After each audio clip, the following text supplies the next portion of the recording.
کہ ان سے ایک صریح معجزہ ظاہر ہوا اور ہم اس کا انکار نہیں کر سکتے۔ پیارے بھائی اور بہن، کیا پطرس کے یہ بات سے ان میں کچھ حرکت ہوئی کیا؟ بالکل نہیں، ان میں کوئی حرکت نہیں ہوئی۔ وہ دنوں کے صدوقیاں بھی یہ بات کا انکار نہیں کر سکے کہ ایک معجزہ ہوا ہے، مگر افسوس کی بات یہ ہے کہ اتنا بڑا معجزہ دیکھنے کے بعد بھی یہ لوگ یسوع مسیح کی طرف رجوع نہیں ہوئے۔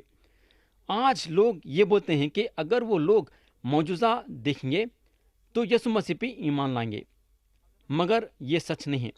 اگر ہم یہاں دیکھیں گے تو یہ لوگ یعنی کہ صدوقیاں معجزہ دیکھے مگر یسوع مسیح پہ ایمان نہیں لائے۔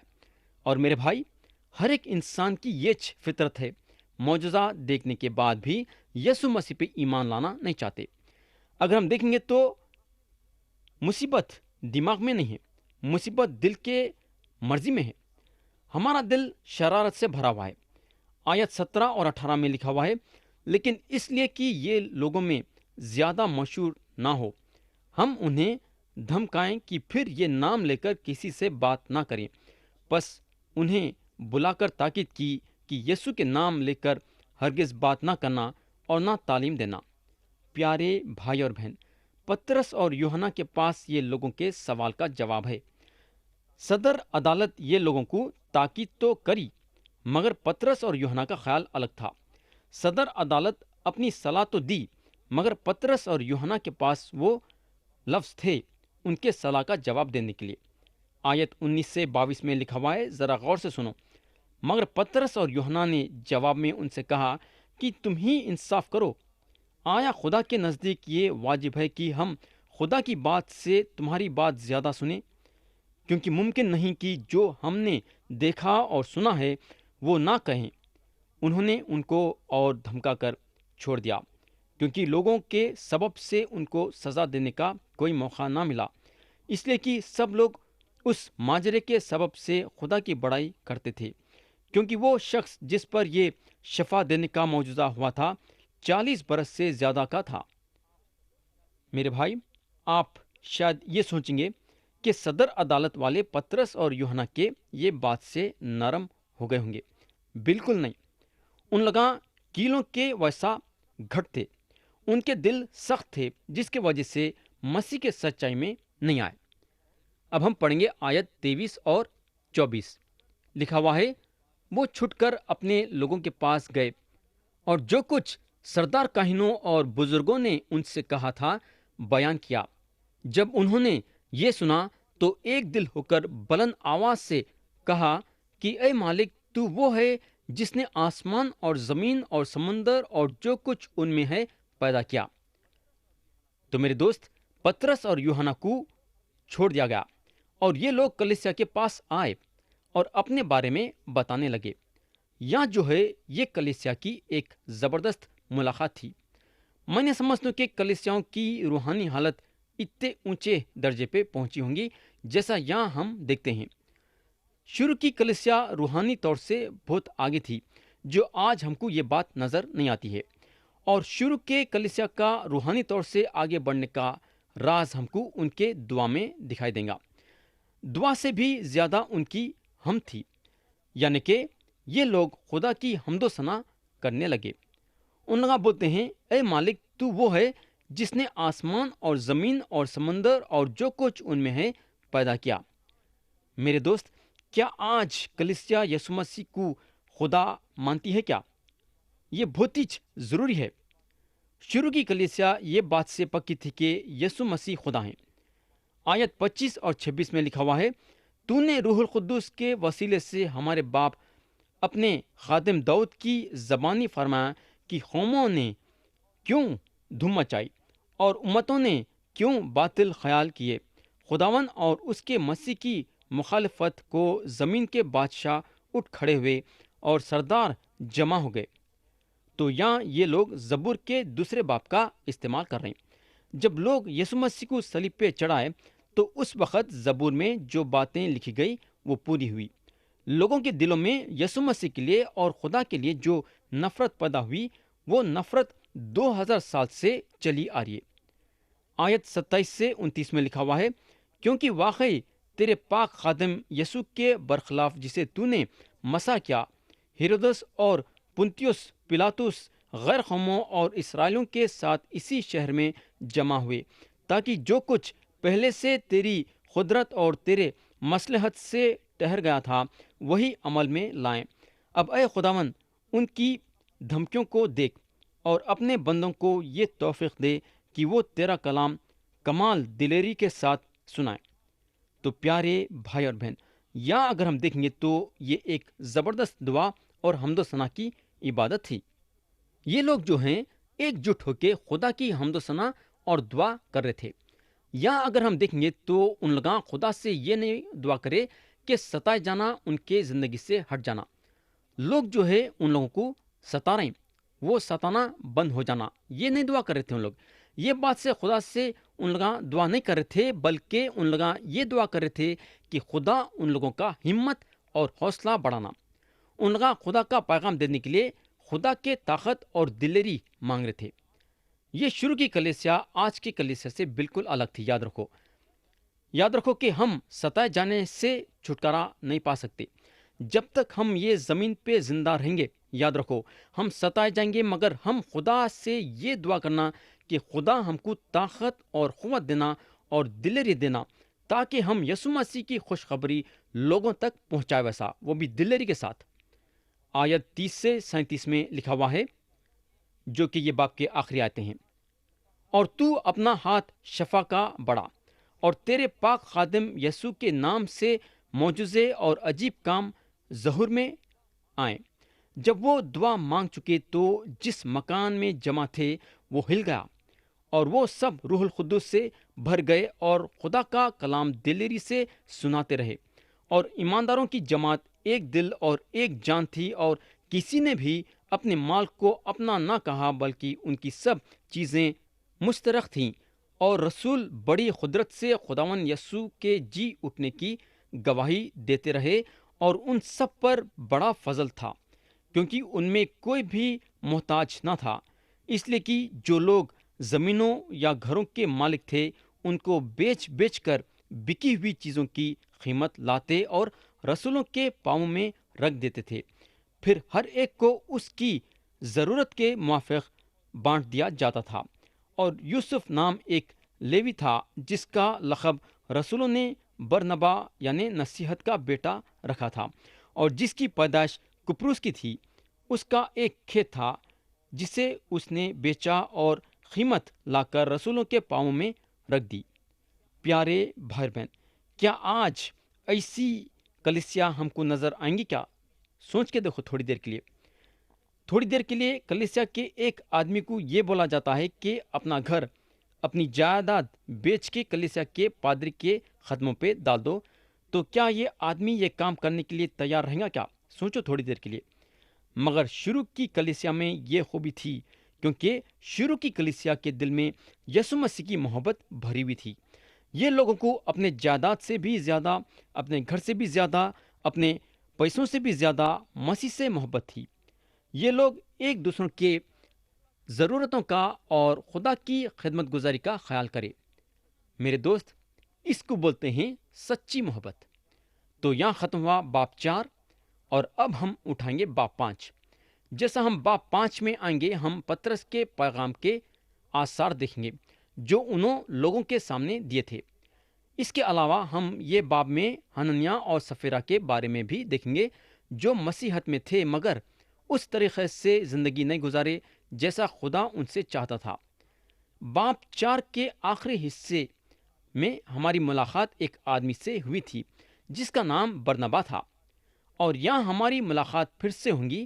برنبا ایک زبردست خدا پرست آدمی تھے، انہوں پولس رسول کے ساتھی تھے، اور یہ دونوں خدا کی خدمت گزاری کے لیے باہر نکلے، اور خدا ان لوگوں کے خدمت گزاری میں ان لوگوں کو برکت دیا۔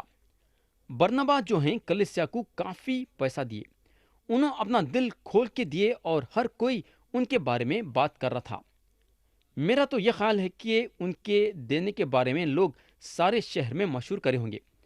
پیارے بھائی اور بہن، ہم کو یہ بات یاد رکھنا ضروری ہے کہ شروع کی کلیسیا ایک جٹی ہوئی کلیسیا تھی اور ایک ساتھ